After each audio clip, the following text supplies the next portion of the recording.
everyone. Today we have our another new episode, and this episode is very important because we will discuss about global warming and extreme weather. We have our world famous speakers, Honorable Chairman Mr. Allen, as well as we have Mr. Marshall. I think Mr. Marshall will join soon. So I want to start from Mr. Allen. Honorable Chairman, you have your own organizations who is actually doing an excellent job. Uh, and I believe that it will be very helpful even for Asia Pacific. So, how you want to share your informations, your organizational information with our audience, and beside that, if you share a few of your strategy about global warming. Sure. I'm not too much directly involved in that issue right now, but I'm the former president of the Safe Energy Association, and for 10 years we worked on um, renewable energy and getting that adopted. Policy get the policy going in the right direction, and I think we've had a great success in California. Um, I don't want to take all the credit for it, but California is going for 100% renewable energy and 100% renewable power grid, as well as banning gasoline-powered cars by 2035. And a great deal of the world is now adopting those very policies. So that's going to help, and it's going to be decades, but we're going to get there because we are past, and I've tracked a phenomenon called peak oil for many years, and as you know, Marion King Hubbard was the great exponent of peak oil. He's the one that pointed out that oil production would peak worldwide, and a lot of people reveled in the fact that we didn't see peak oil, and every year we didn't have peak oil. They thought that he had failed, but he was absolutely correct.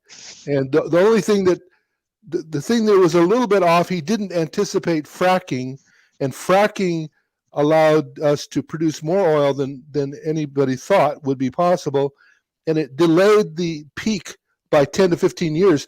But now the data is in, and we absolutely have passed peak oil, and we're going to see a sharp decline in oil consumption, and it's inevitable, because if you look at the curve, it was very steep in the 70s and 80s, and the decline is going to be equally as steep. So we're going to see very big changes in the next couple of decades, and it's going to have an impact on global warming, and because that CO2, what we've done is pumping CO2 in the atmosphere, and it's like a big blanket that the solar energy that's coming in, and mostly the surface of the earth is water, so it's the ocean that's been absorbing a lot of this energy. And I believe the temperature rise in the ocean has been about 1 degree in the last few decades, and that doesn't sound like a lot, 1 degree, but that's a lot of energy. That's a huge amount of energy, and that energy has to go somewhere. And right now, what happens is it's stirring the ocean, it's stirring the atmosphere, and we're seeing more violent storms. And we can't heat up the ocean much more. And but right now that blanket that's over the earth of CO2 is keeping that process going. So we've got to get CO2 on the decline, and allow more energy to leave the earth than is being retained right now. So I think there's some of the things we see are very scary, but there's some real progress, and I think there's hope for a green world. We call it. My organization likes to talk about the ecotopia. We don't say utopia because utopia means literally nowhere, but there's no reason to think that we can't have a sustainable economy and ecologically sane economy. So that's what we my organization right now, which is the Committee for Open Source Global Governance, is promoting, and that's going to mean doing a lot of things different. We're advocating collective security and getting rid of the military-industrial complex, and besides renewable energy. So it's quite ambitious, and I think we'll get there. We'll get there.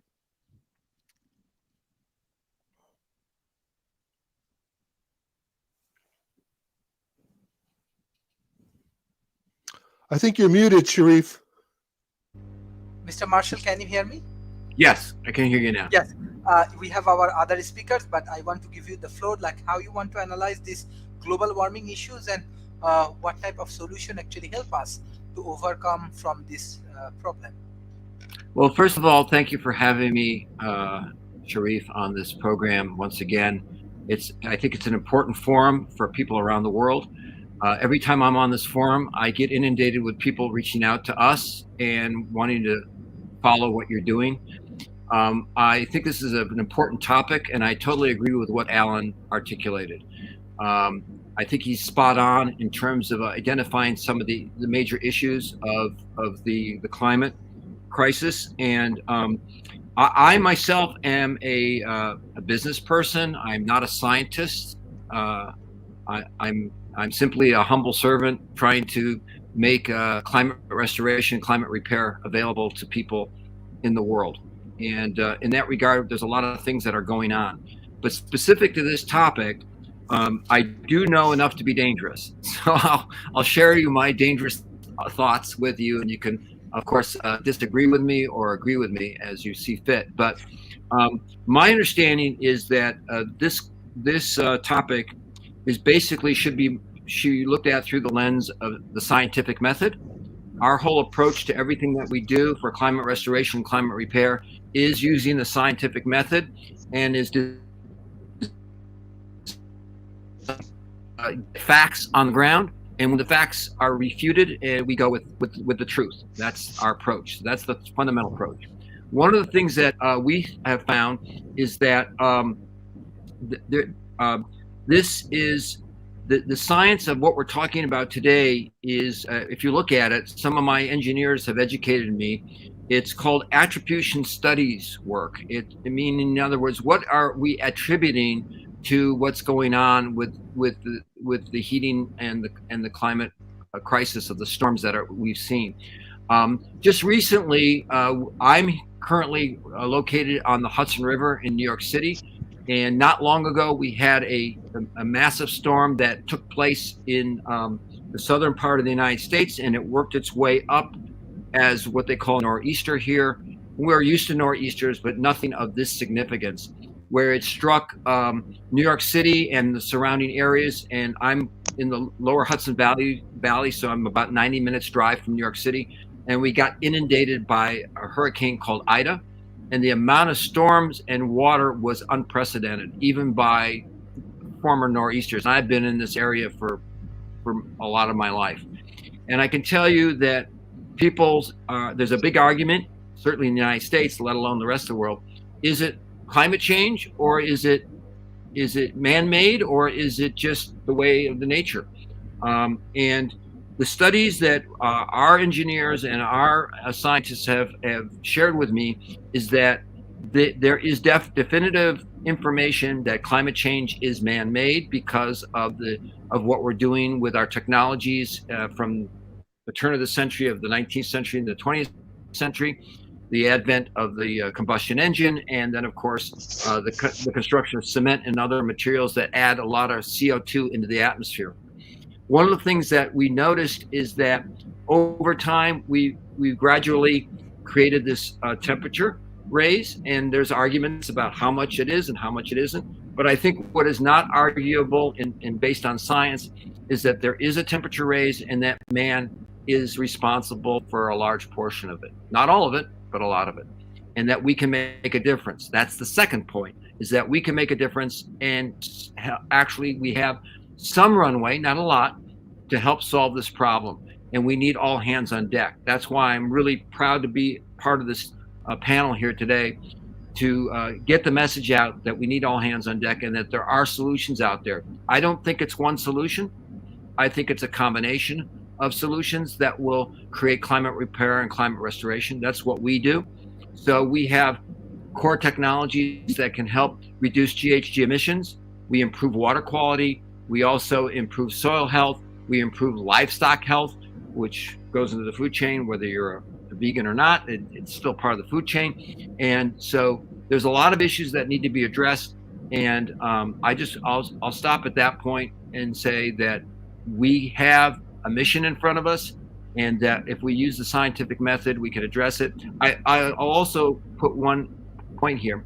My engineering team and scientists have told me that this method to identify the climate crisis of storms and weather events of unprecedented nature is being looked at as we speak right now, and that it's typically a 4-step process. And we can go into that later if we want. I'm not the expert in the area, but they did share with me what the 4-step process is. Maybe some of our other guests know better than I do, so I don't want to take away their thunder. There you go. Thank you. We have our new speakers, Dr. Shambhavi. Am I right? So, Doctor, can you hear me? Can you hear me? She with us? She's on mute. Anand? Oh, there you go. Yes, I'm sorry. Yeah, I can, of course. Thank you. Hi.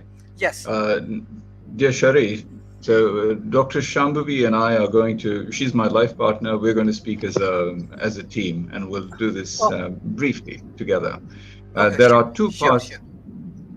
There are two parts to what we're going to address, and like what Marshall and Alan brought up earlier, which are sterling points. So instead of so we decided that rather than focus our attention on what exists, which is inarguable, shall we say, and simply putting more emphasis on the current state, let's look at things that might result in a solution. And if one were to sort of backtrack a little, and this is more of a helicopter view, if you will, I see this as a 4-pointed, call it a tetrahedron, if you will.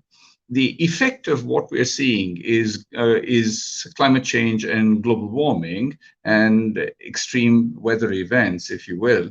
However, if you were to drill down to the causes and what might allow this to change, there are 4 things that we've identified. First being education, which results in the right mindset, which is the second pillar. And the third pillar being that this mindset results in the creation of the proper framework of policies, capital, and incentives, which in turn leads to the propagation of the right tools, technologies, techniques, and approaches, all applied towards not just mitigation, but actually towards promotion of better health for Mother Earth, Gaia, if you will. So it starts all the way back with education and mindset, and then is accelerated by the framework of policies, capital allocation, economics, and incentives. And by incentives, we don't mean absence of negative disincentives, but actually positive incentives. So saying that I'm not going to tax you is a little like saying I'm not going to cut your hand off, so be happy. That's not exactly an incentive. I'm proposing that it requires a greater amount of thinking and insight to come up with incentives that promote action in this area. And there are a couple of things that, even if we were looking at, and Dr. Shambhavi, her expertise is in global policy, so she'll speak about that.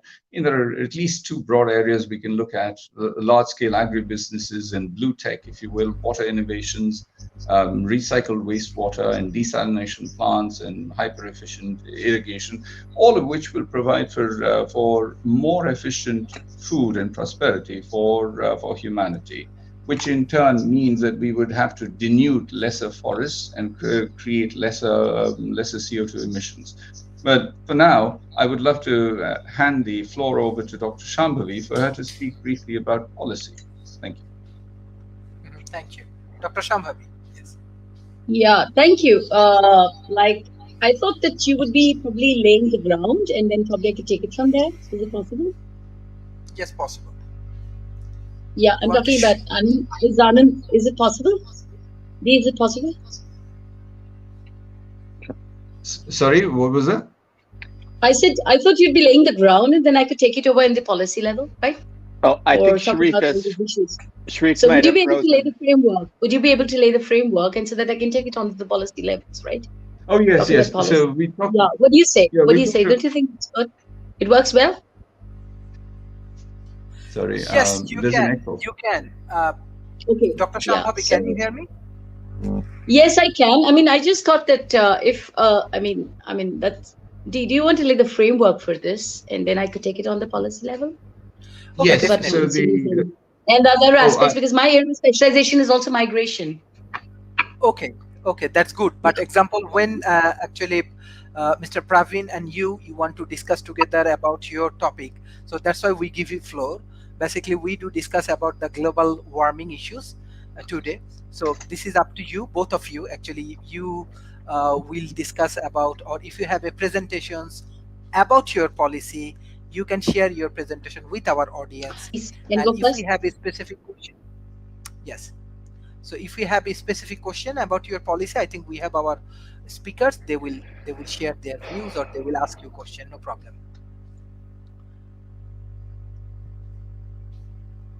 Dr. Shambhavi, can you hear me? Mr. Allen, can you hear me? Like me to go on? You want like me to go on with this? Yes, exactly. Exactly. So, Dr. Shambhavi, if you would speak about your view of policies, capital allocation, and incentives that will promote the propagation of tools, technologies, and approaches that will From that result please. in a better blue planet. Dr. Shambhavi, can you hear me?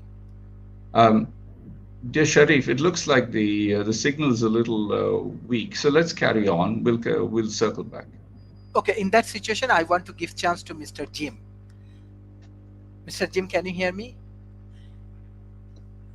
Thank you, Sharif. I'm sorry I was late. There was a time change here, and so 7 o'clock means different, or the 10 p.m. your time is a different hour. So, you know, this is a wonderful topic. You've assembled a great panel as always. I have a couple of things. When we talk about climate change, you will face deniers, and I think that we can just agree that there's no sense spending time with them. They're not going to change their minds. And then there are the naturalists who think that climate change has always been happening and always will. And that begs the question, does man had a role? And the answer, I think, is that man has had a role. And so when we want to talk about what's going on now in terms of the climate change that we're facing, the climate catastrophe that we are facing, extinction level event catastrophe, then we need to be speaking with some sense of urgency. We cannot talk about something we want to do tomorrow. We have to talk about things we should have been doing yesterday to give us that sense of urgency, because that is what's required. And you know, I don't think we need more data. And I think education is always good, but will take too long to take effect. What we require today is leadership, and leadership is lacking. So what we need to do is to vote in, or however you get in, somebody that can talk to the masses of people with leadership about the urgency that we must face. We have a stalemate in Congress right now in the United States. This can't happen. We must have the leadership that leads and gets people behind them. And so if you're afraid of putting out work coal miners, you need leadership to tell them there are new jobs. Coal mining is no longer in the interest of the planet. And perhaps what we need is a blue planet, a blue party, and a blue party that cares about the oceans as well as about their backyard. Because it's not about the individual anymore. We're in this together. It's a global phenomena, and it will take global efforts. That means cooperation and collaboration rather than competition. So we can no longer afford to compete over scarcity, over scarce resources. We must combine our efforts to solve this urgent, cataclysmic crisis that we face. So that's my opening statement, Sharif, and I'll sit back and listen now. Thank you. Thank you. Dr. Shambhavi, can you hear me? Yes. Yes, I think I'll take over from there. Okay. So my own concern basically is on, the displacement aspect, because that's my area of specialization. And it is absolutely alarming, because since 2008, we have almost an average of 24 million people who have been displaced by catastrophic weather disasters each year. And it is even more damning for all of us, and it's a point to ponder that as climate change worsens, storms and droughts, climate scientists and migration experts expect that the numbers are bound to rise. So, meanwhile, the climate impacts are bound to unravel over a period of time. And I was going through a World Bank report, and it said that projects within 3 of the most vulnerable regions, which is Sub-Saharan Africa, South Asia, and Latin America. Well, I don't want to cause too much of kind of an alarm, but the truth is that 143 million people could be displaced by these kind of impacts by 2050. So the point that we really need to talk about is that while climate refugees or environmental refugees, call them whatever you may, they pose a number of unique challenges for international policy makers as compared to those who are displaced by persecution or the traditional drivers, like conflicts, etc., which are recognized by the 1951 UN Refugee Convention. But the strange part is that there is no defined policy for addressing climate change refugees, this huge mass of populations, and conflicts are being caused. And some of them are even getting displaced within their own borders. So I leave it to the floor now to kind of share their thoughts on this. I will take on a little later on other aspects. Thank you. Thank you. So, Mr. Marshall, can you hear me? Mr. Marshall? Yes, I'm back. Okay, I'm here. Sorry yes, about that. Yes. I think I wasn't trying to interfere. Yes, Dr. Yes, Shambhavi I think she made some good points. Yes. Yes. You want to give some feedbacks and you want to add Yes. some points. So now that we have the full panel here, I want to share with everybody kind of what we were talking about before, is that, again, I'm not an engineer or a scientist, but we are engaged in this process of climate restoration and climate repair, having to do with this crisis and having to do with the extreme weather events play a major role in it. As I started out in the beginning of this panel, we experienced firsthand the climate crisis through the different types of nor'easters over the years, and they're getting more extreme. And I think I agree totally with James that there's no argument that it's man-made. Those who deny it, deny it. It's like 2 + 2 = 3. Believe what you want. It doesn't make it so. The math is the math. So what I want to share, and what I think Dr. Murthy and the other participants and Alan have all reiterated, is that we are in a crisis. We are in a way, and the question is, can we address it? And I believe we can. We have a runway. And I just want to share with you folks that there are several other things that have to be, or elements that have to be included in this process. I think Dr. Murthy and her colleague are addressing it from a science point of view. I know that James is addressing it, and so is Alan. One of the things that I'm going to bring to the table today is an announcement that we actually have today received a financial commitment from a group doing a certain innovative finance approach, which is required to get this done. The European Union made a commitment in March of 2020 to create a circular economy. It's not going to be easy. And I think people have talked about on this panel that, the fossil fuel companies are out there. Yesterday, there was a big announcement at COP26 that if you put all the lobbyists together representing all the fossil fuel companies on the planet, they represent probably maybe one of the top countries in the world in terms of population and influence. I think it's our opinion that we are taking what we call the Katharine Hayhoe approach. Katharine Hayhoe is a well-known climate scientist who has written a book called Saving Us, and it's a climate scientist's case for hope and healing in a divided world. So that's our approach. We're adopting that, and we're trying to bring on board those fossil fuel companies that we can give them a opportunity to transition into the circular economy. There is a way to do it. They don't all recognize it. A lot of them are operating out of fear, but we want to create an adoption of innovation process, where instead of fear of us, they should be fear of missing out. And I think that is what we're creating. And today I can announce officially that we are on our way with 7 of our joint ventures to obtain an EU climate bond under the waste management taxonomy that allows us to begin to address these issues. Obviously, our one company can't address all these issues. It's going to take all hands on deck, and thousands, if not hundreds of thousands and millions of companies together in the private sector, together with government, together with NGOs, to address this climate crisis. One of the other things I want to share with you is one of the items that is required is there needs to be a financial capability. Right now, what's going on in the rest of the world is that the financial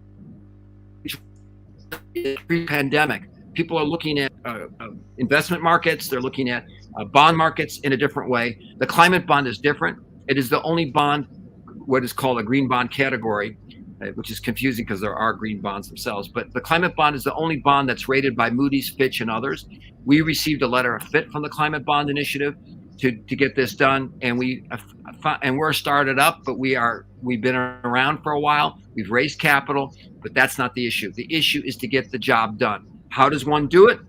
There is a form of a finance mechanism. It's called a pre-issuance credit enhancement guarantee for climate bonds. It's brand new. It was invented in March of 2020.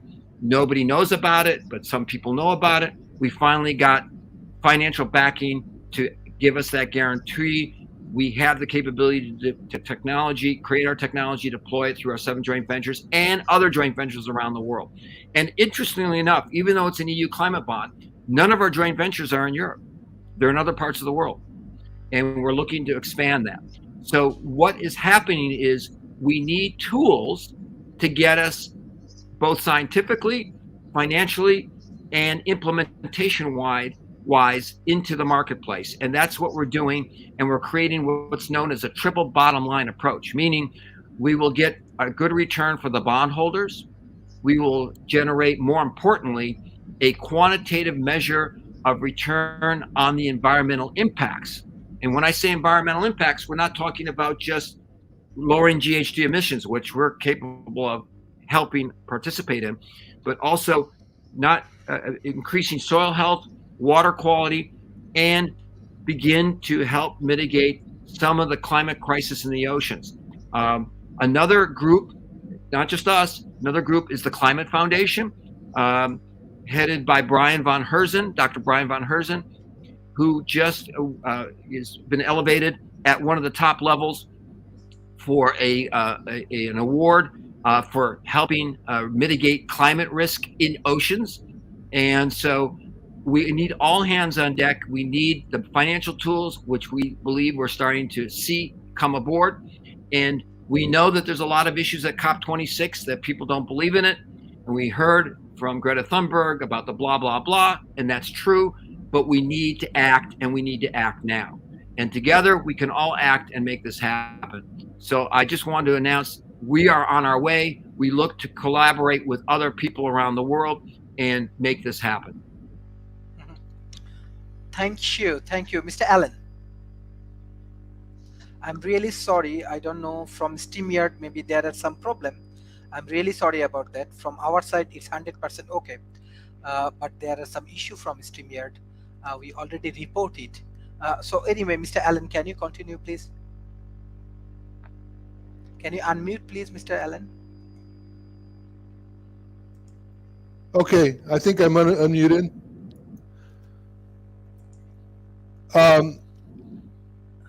I'm just sending you a link, and this is something that's I think we haven't talked too much about the impact of the. I think a lot of people just have given up on the military-industrial complex. There's nothing we can do, but I just sent a link out where the United States is planning to spend $2 trillion updating our nuclear arsenal. And in case you're not aware of it, thermonuclear weapons degrade. If you put them on the shelf, they degrade over time due to radioactive decay, and they become duds. So there's, I mean, we're not using nuclear weapons, but they're sitting on the shelf and deteriorating. And now Biden is, and the U.S. government is working on a proposal to spend $2 trillion just upgrading. In other words, renewing the nuclear arsenal we already have. And this is such an enormous waste, and the U.S. military is the largest employer in the world. So I think that disarmament is one of the essential things we have to do if we're going to really mitigate all of the problems that are being caused today. And so we're interested. My group is interested in collective security and picking up with, there was an attempt 100 years ago with the League of Nations to have collective security, but the United States couldn't join the League of Nations, even though it was the United States president that formulated the League of Nations in the Treaty of Versailles.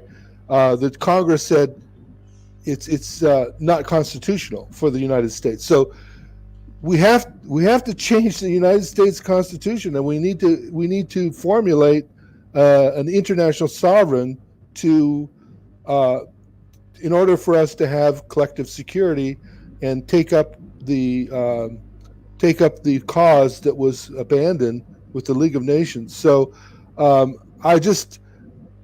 this is a very tough problem, and I think that it's ignored, but we have to face it. We have to do something about it.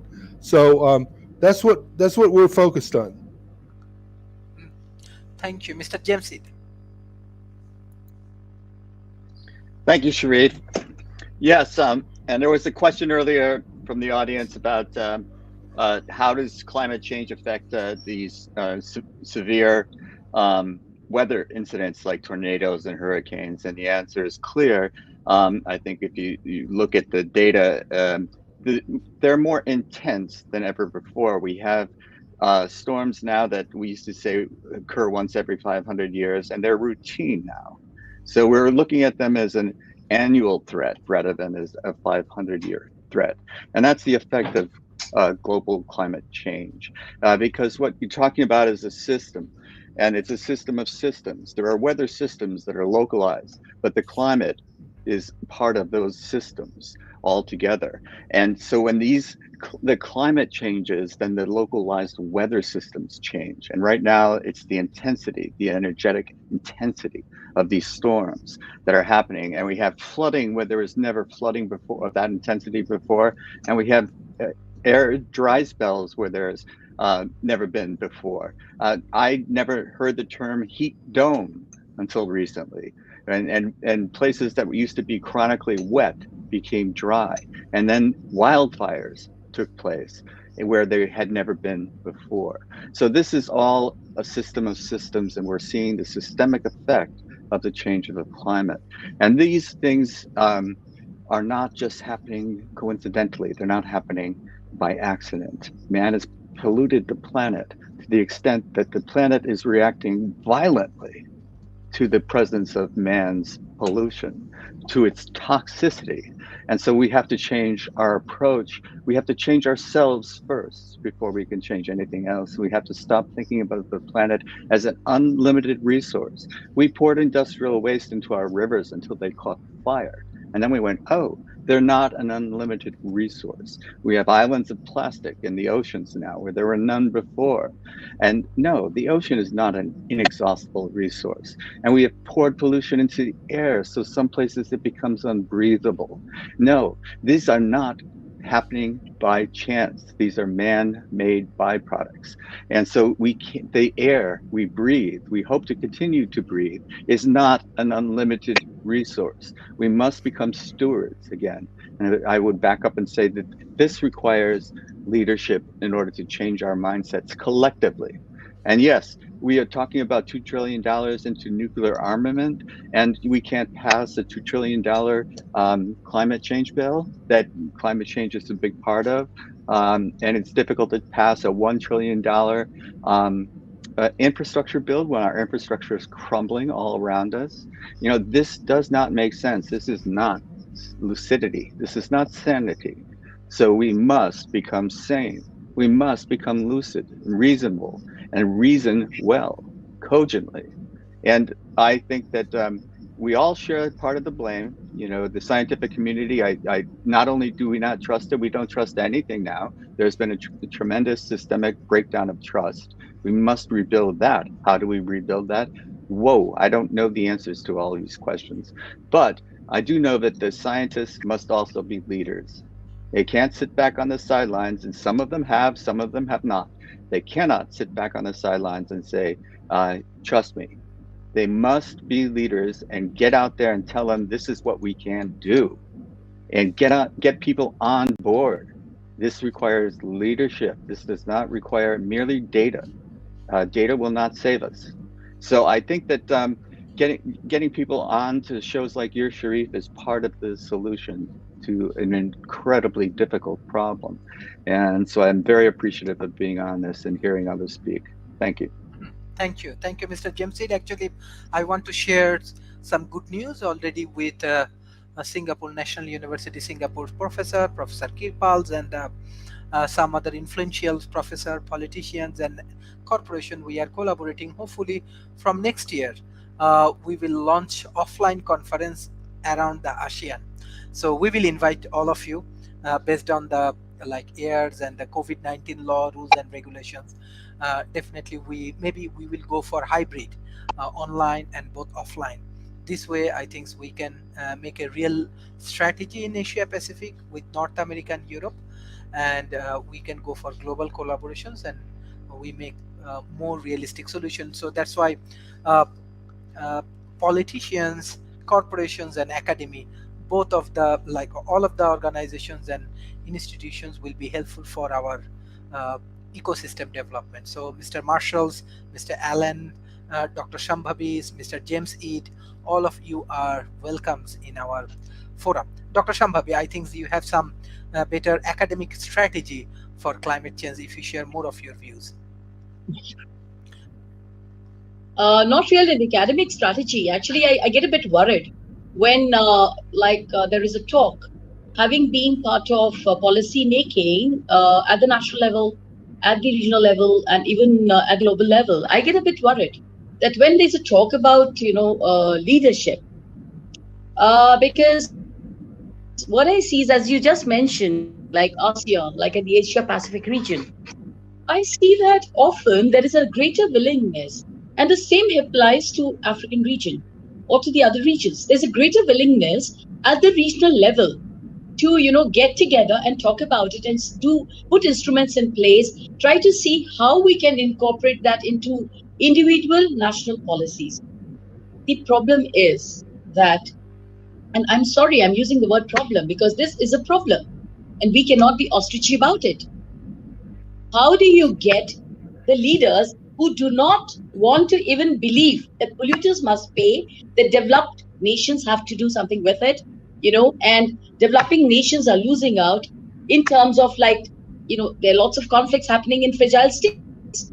The thing is very bad. I mean, in terms of I mean, having being actually in the conflict zones, I worked there, okay? I worked in Boko Haram territories, I worked in conflict zones on the ground. And I can tell you this, that practitioners on the ground, they're working in fragile states, they're working in conflict states, okay? And most of them, I am sorry, I have no prejudice, but having studied in, like at Oxford and other universities, I bring these lessons back. And I say that they don't have an awareness of what they really need to do to combat climate change. Because what is happening is they go with a mandate there. And they say, okay, this is my mandate that I have to protect people who are, like civilians in conflict. But what about the those impacted by climate change? Are they civilians? What about the policy for them? We have seen how PST and how engaging, if I may use the word with inverted commas, the Rio and Rio Plus and what have we,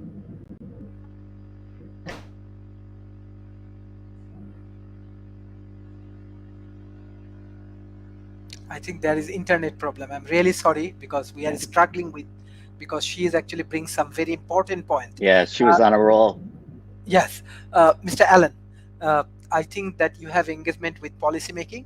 So even your organization, if you give some guidelines, and we can exchange our views.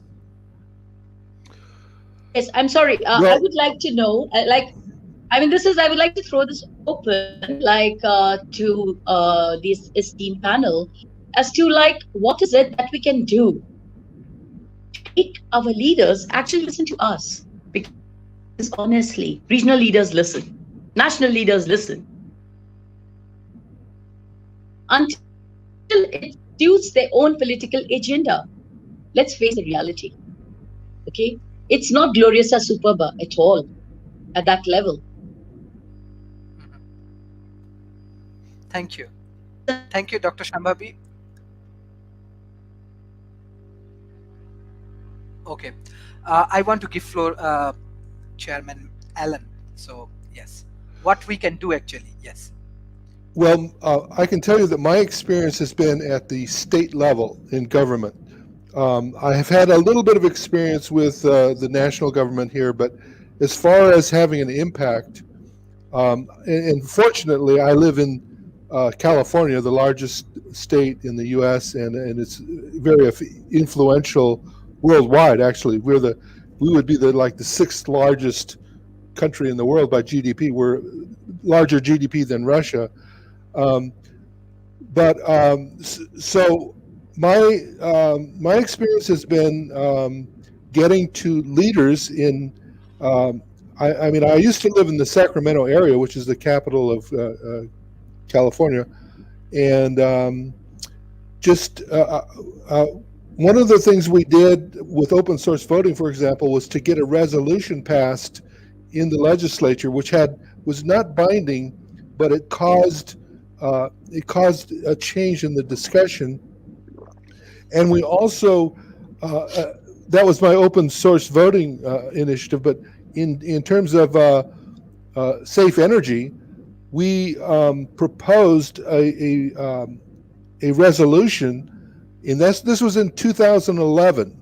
We proposed this resolution, and I presented it to all of the legislators. I got to talk to the governor's office as well, who was Jerry Brown, who's very amenable to a lot of these things. And And even though the resolution didn't get introduced and it wasn't even passed, it turns out that the government, the California government, did almost everything we asked for.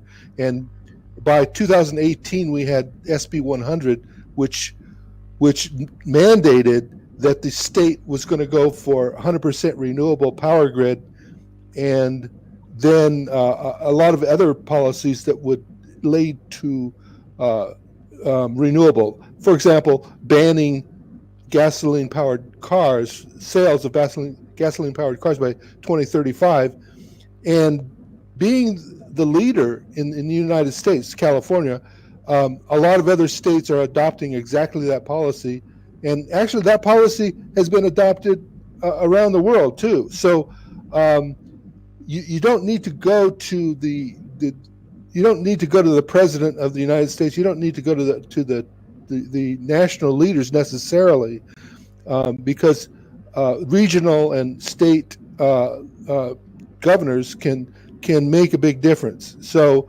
I think that's where I've had success, and that's what we're not. I'm not planning to go to the federal government and ask them for anything. That's just I don't see that as very productive. I'm interested in local and regional leaders. Excellent. A very good point, especially Mr. Allen, because we have to decentralize the leadership policy and other things. This is also part of proper democracy and policy implementation. Mr. James, you are also from California, so what you want to add? Yes, what we can do actually. This is very good questions actually from Dr. Shambhavi. Yes, they are, and thank you very much again, Sharif. I think we need a definition of terms, because what I think of in terms of leadership and what Dr. Murphy was talking about are two different things. Leadership can start at the ground level. And if we have leaders in place that do not believe in climate change, throw the bums out. And how do you do that? At the local level, and change yourself first, because if you change yourself, you can change those in your sphere of influence, and they can change those in their spheres of influence, and who knows where it will end. So change does have to happen, but it's not just in one direction. It has to happen in both directions, because you have to have the groundswell from the bottom up, and you have to have the leaders that are elected that understand the problems, that talk to one another, because it is a global event. Solving it at the local level is great, but it doesn't solve climate change. Solving it at the state level is great, but it doesn't solve climate change. But we need this. We're all in this together. We all need to collaborate and cooperate together. And that requires a different mindset than we currently have, and the leaders around the world. And there is no one country you can point a finger at and say they're to blame. It's everybody's to blame. Nobody is collaborating and cooperating at the level that they are required to face this catastrophic climate event that is occurring. It's not made up. I would like to say something. Yes, Dr. Shambhavi, just you finished. We will give you floor. Yes, actually, I come from the country where actually brought a solid policy on deforestation. I come from India, and Chippa movement where, like Meda Patkar and all these, Vinoba Bhave, they went and hugged trees so that they could not be cut. And a similar example was one of my mentors, Wangari Maathai, the Nobel Prize winner, Nobel laureate. I mean, she created. So I don't believe that it cannot. They created ripples of that kind. So I think it starts very much at the grassroots level.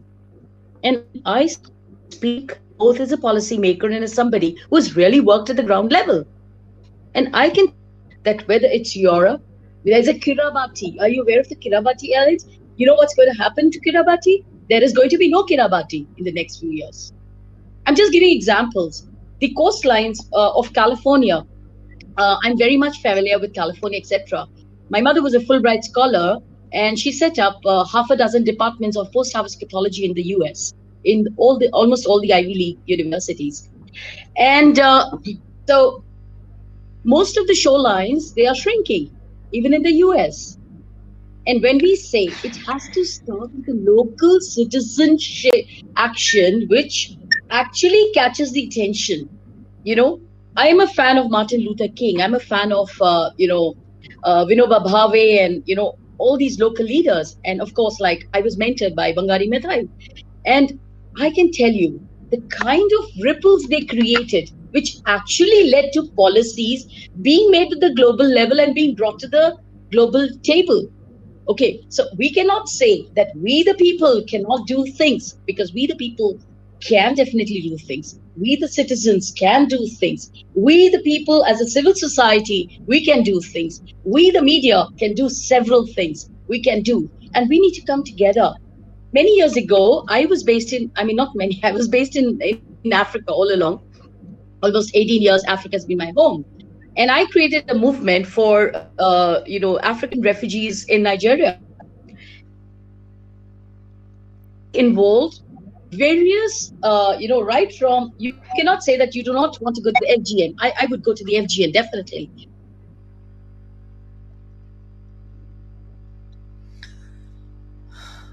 Dr. Shambhavi, I think he Yeah. has internet issues. Mr. Yeah. James, I'm really sorry. You I'm get really together. sorry, I think maybe it's a for larger internet problem. civil society approach. It's a larger civil society approach I'm proposing. Dr. Murphy, No, it's best I'm if- just proposing it's that best it if should we be a do not larger civil society. It's best if we not interrupt one another.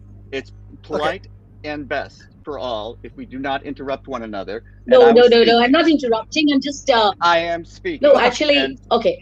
Okay, I Dr. am Shambhavi, speaking. just give floor to Mr. Jamsid. I will Yes. give you floor. I'm sorry, Mr. Jamsid. I'm That's really okay. sorry. That's okay.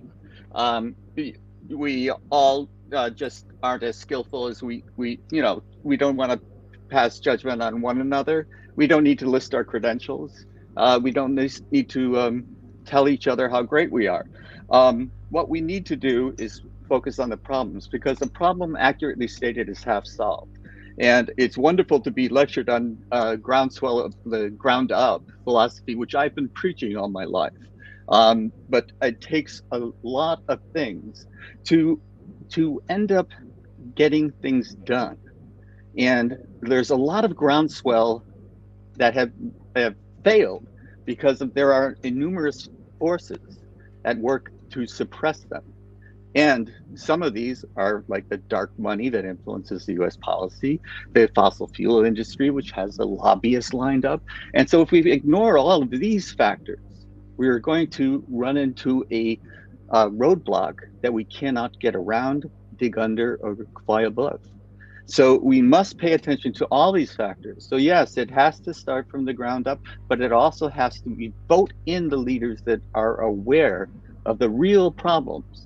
And you never make the best decisions based on fear. Yet we have had politicians that have risen to power, fanning the flames of fear. This is what we must resist. This is the change that must take place. And it starts with yourself. No longer be ruled by fear. Be optimistic and hopeful, but be realistic. These things don't happen just because they should happen. They happen if people put their backs into it and work together to make them happen. Now, this is what I am calling for. All countries, doesn't matter what language you speak, it doesn't matter what country you're from, we all have to work together. And this is, the brought up the marine wetlands. Yeah, so marine wetlands ecology, has been destroyed for ports and other reasons, and homes that are just monstrous. But they actually are better at solving climate change than forests are. So this is another area that we could concentrate on and put the scientists in charge of it rather than the politicians and rather than the capitalists who are building these things for profit. Because the capitalism may sow the seeds of its own destruction, but it's not for the reasons Marx thought. It's because things like climate change are the result of being self-interest oriented only, because we must be interested in others as well, the well-being of all. We cannot have a good society unless everyone has a chance to be living a life of quiet dignity, not quiet desperation, which the majority do today. because we are unskilled. We build skills, not just the skills that we have in trade schools, but the skills to work together. And that's where our elementary schools and our education system fail us. We don't learn to work together. We learn to compete with one another. And this too must change. Thank you. Thanks again, Thank you. Sharif. Thank you. Dr. Shambhavi. Dr. I would Shambhavi, just yes. say that it's time that we talked about a couple of solutions. But my approach is basically, and I speak from experience of over 20 years of having worked in different continents. And I would say that a civil society involving different components of different stakeholders, whether it's media, it's the citizens, policymakers, etc., it would actually make a lot of impact. And it does work, and I don't want to also rule out other people like artists or for that matter, because constantly taking up these issues and talking about them, would actually influence policy. That is how it works. I mean, that's my experience, at least that's what I share. And having said that, I would also I also think that some of the solutions that could be, taken into cognizance for climate change, or mitigation basically, would be probably, as we've been discussing all along, one is like increased use of renewable energy. The question before us is that how can we actually make it a part of our national and regional policy? The increased use, it's happening. It's not that it's not happening. The percentages need to be increased. And there's lack of awareness. It's like, hey, climate change is happening. It's happening. It's like the world's other half. The refugees are the world's other half. It's something like that kind of approach. It's not. It's knocking our doorstep. So there should be an increased use, a conscious, like a kind of a campaign, which, for example, Greenpeace is doing, and Kumi Naidu has been very seriously into this. And that is like talking about, like increased use of renewable energy, like, for example, wind, solar, biomass, etc., etc. And there must be combined power and, heat installations. That could be another solution. So looking at the way forward, I feel that these are few solutions that I would like to, and probably it'll be great to learn from all of you as to what your thoughts are on and how can we actually, because today's not the day. Today may not be the time when probably, we will be able to solve the entire crisis that is just all around us of this global warming that is, seeping into our homes, into our pores, into our systems, into our workplaces, etc. The second is that improved energy efficiency should be there in buildings, industry, or in household appliances. I think this movement has started already. But nonetheless, how do we push it forward so that it becomes like a global movement? So that's like starting at national, regional, and then global. Three, of course, we have been talking about reduction of CO2 emissions from passenger cars. In Delhi, for example, the chief minister, he did one thing, like he started this odd and even number, that one day an odd car can come and another day even car can come. And of course, we have like CNG, that's compressed natural gas in India. And how are we going to, implement that kind of thing? Because it's pretty cost effective, actually. And it actually reduces CO2 emissions. Delhi is one of the most polluted cities, and I'm in Delhi NCR right now. The fourth measure, which absolutely comes to my mind, is probably I think there was a mention of how the capitalists, the manufacturing industries. So I think there has to be a civil society movement which actually takes up the issue of abatement measures in the manufacturing industry. So I would like to put these 4 points, and probably I would be very, very, very, humbled to learn from all of you, if you have. Thank you so much. Thank you, Dr. Shambhavi. Mr. Marshall, you are from a business background, so how this kind of policy actually influence this business world? Well, I think that Dr. Murthy makes really great points. I think James makes great points, and Alan, all the panelists here have hit the nail on the head in one shape or form. We are all on a traveled journey on Earth together. We're on the same planet. Whether we're going to Mars or Jupiter is another issue. We're all on this planet and we live here. One of the things I would share, at least our experience, Dr. Murthy, and to kind of give you an answer to your question from our point of view, not anybody else, I can only speak for ourselves, is that the mission is about what's called adoption of innovation. That's my background, and I've been doing it for over 30 years. People do not adopt everything at the same time. If that were the way of the Earth would be totally different, but it's not. So there, and it's an adoption curve that can actually be measured and can be seen on a graph. You can graph it, and a normal adoption curve looks like a standard T curve, like a normal distribution curve, like they use in schools to grade people with, right? So on the left-hand side of the curve is a very small tail, and that's the innovators who bring new ideas and new concepts and implementations to the market. Does it get adopted by the next group, which are called the early adopters? Sometimes yes, and sometimes no. And it's a percentile. And then you have the next group, which is early majority. Then you have late majority. Then you have the laggards. That's the way of the world. And has nothing to do with business. It has nothing to do with policy. It has to do with human behavior, psychology. That's the underpinning of of policy, is human psychology. And we can see that in the world today. Alan talks about at the California level. I'm with Alan. I've worked in California with Governor Brown to prevent adoption of what we call bio-charlatans, people who claim to do one thing and done another. We got them kicked out of California. They went into other states, and now it's changed again. And we're talking about, in this case, the adoption of a material known as biochar, which can sequester carbon and is known by the IPCC as one of the 6 basic fundamental methods of sequestering carbon on the planet. But that's only one component of it. The other component that we're involved in is through the EU in embracing this circular economy approach, and will drag kicking and screaming the rest of the planet in its base.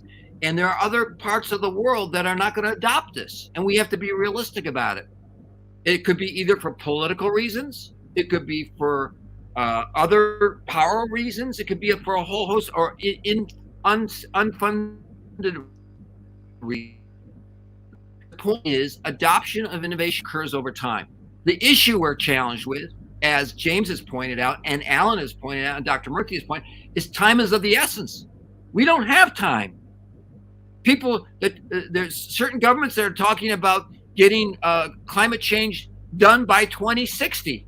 I'm sorry, it ain't gonna happen. If you wait till 2060, my children and my grandchildren will not have a place to live. And talk about climate migration.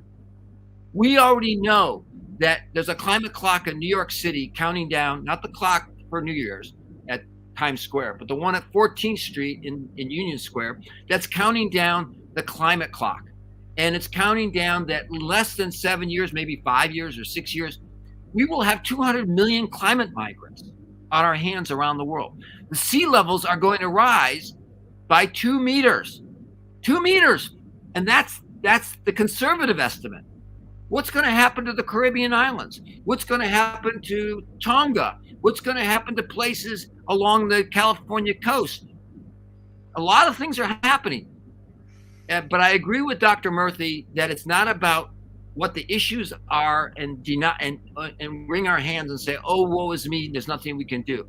There is everything we can do, and we're all in this together, and I share with Dr. Murthy's approach and from a policy point of view.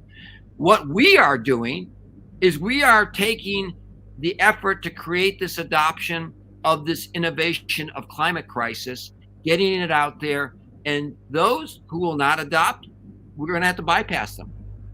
Those who will join forces with us later, they will join forces with us later. So the activity is happening now, and we need to exercise not restraint, but our brains and our gray cells, but understand that it's more about personality and psychology than anything else. I have to go to my next meeting, but I want to share this and I want to tell everybody on this panel, I honor all of you. Connect with me on my LinkedIn.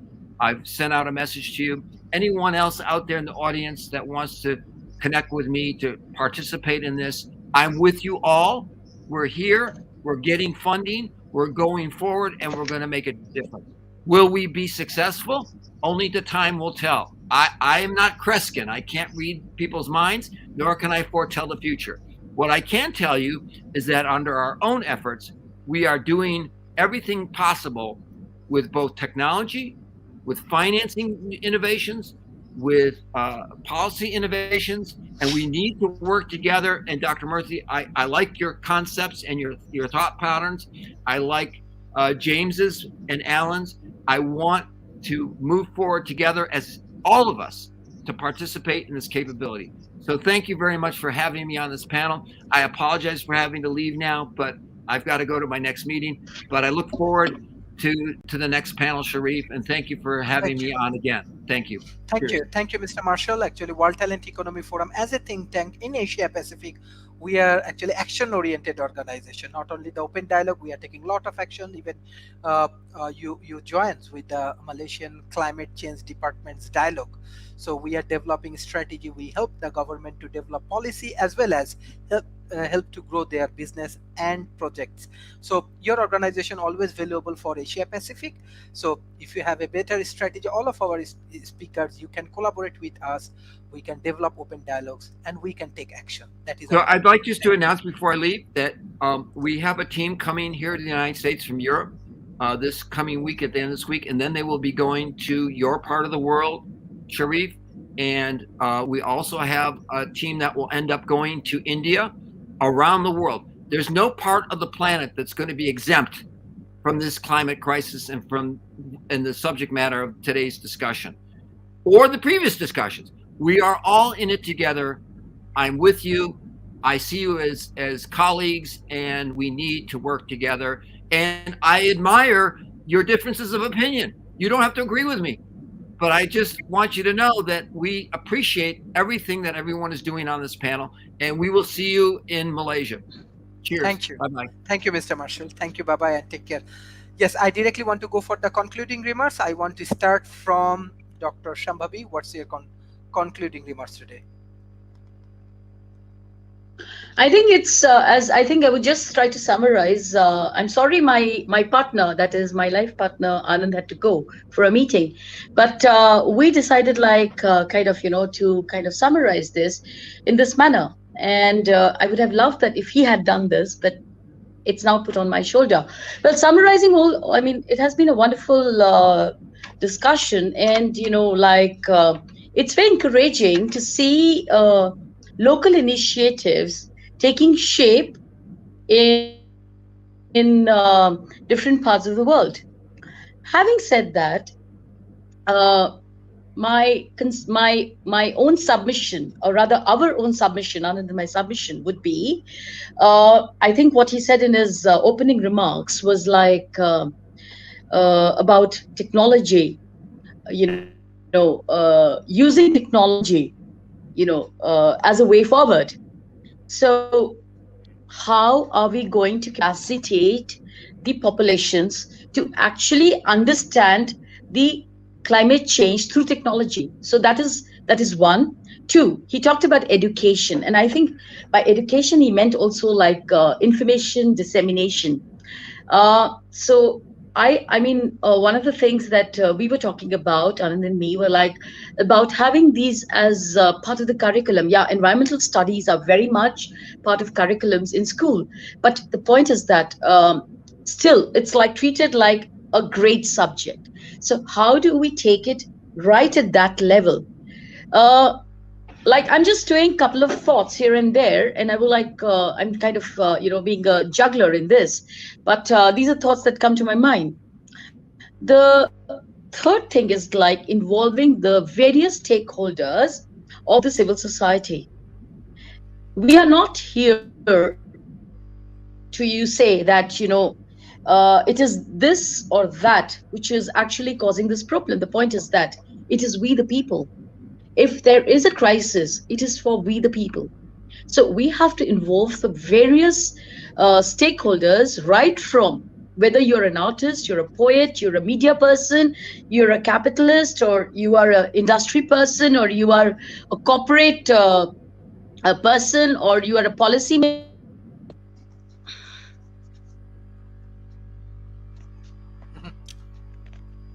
Dr. Shambhavi, thank you. Thank you for your comments. Mr. Allen. Thank you, Sharif. I think that in addition to the stakeholders that we want to identify, it's we have a tremendous opportunity in this day and age with the internet. And what I'm trying to do now is build a grassroots movement and reaching we the people on the internet.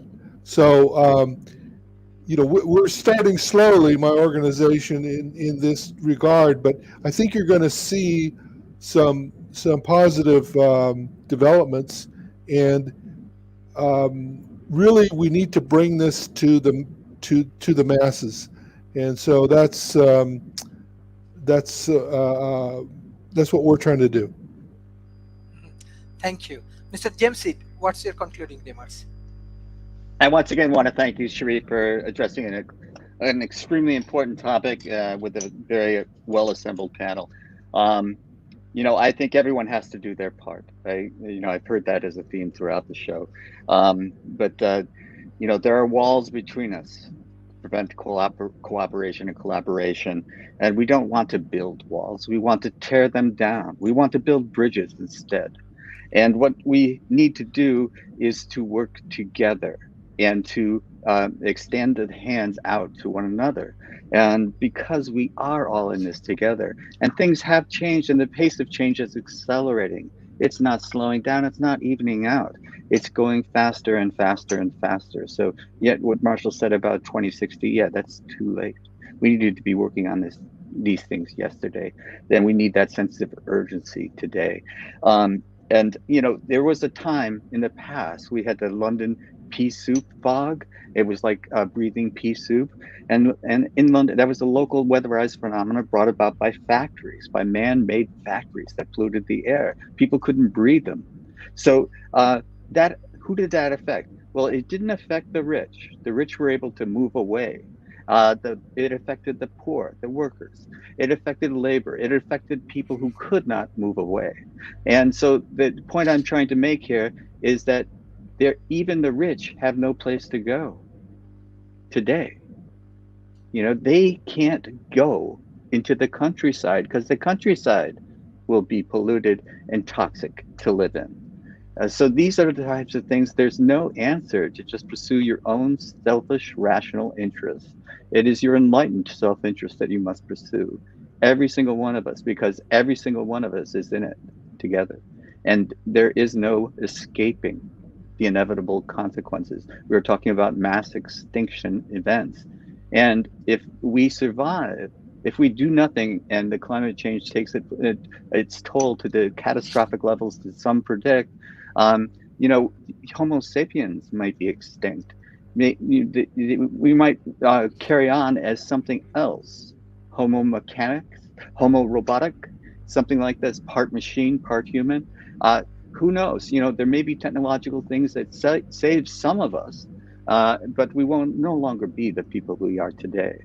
So this is not something we can joke around about or put off till another day, because this is right now in our faces. The world is on fire, and we all have to be firemen and do what you can, whatever your abilities are. But do it with the hope of working together and influencing others. And the leadership starts at the bottom, and it starts at the top, and it starts in the middle. And we all have to show leadership, all of us. And if you're not willing to do it, if you want to sit on the sidelines, then you're just another brick in the wall that we have to tear down. So thanks again, Sharif, for a wonderful show. Always learned something, took notes. as I always do on your shows. Thanks again. Thank you, Mr. James Eid. Thank you, Dr. Shambhavi, and all of our speakers, uh, Mr. Marshalls, Mr. Dans, and all other speakers. Actually, World Talent Economy Forums, we are very much focused and we are developing our think tank. Now we are moving with our research work. So those who are interested to join in our research team and policy development teams, they can join with us. And definitely we move with some sort of academic activities, some training and development. Those who are interested, they can support us. And hopefully with our global collaborations, we can do a meaningful contributions for the global communities. And thank you, Mr. James Eid, for your continuous support, Dr. Shambhavis, and all of our speakers for your continuous support for World Talent Economy Forum. I request all of our audience, those who are observing World Talent Economy Forum regularly, please share our content with your government, with your corporations, with your academy, and hopefully we can make a meaningful world with all of your support. Thank you, bye bye, and take care.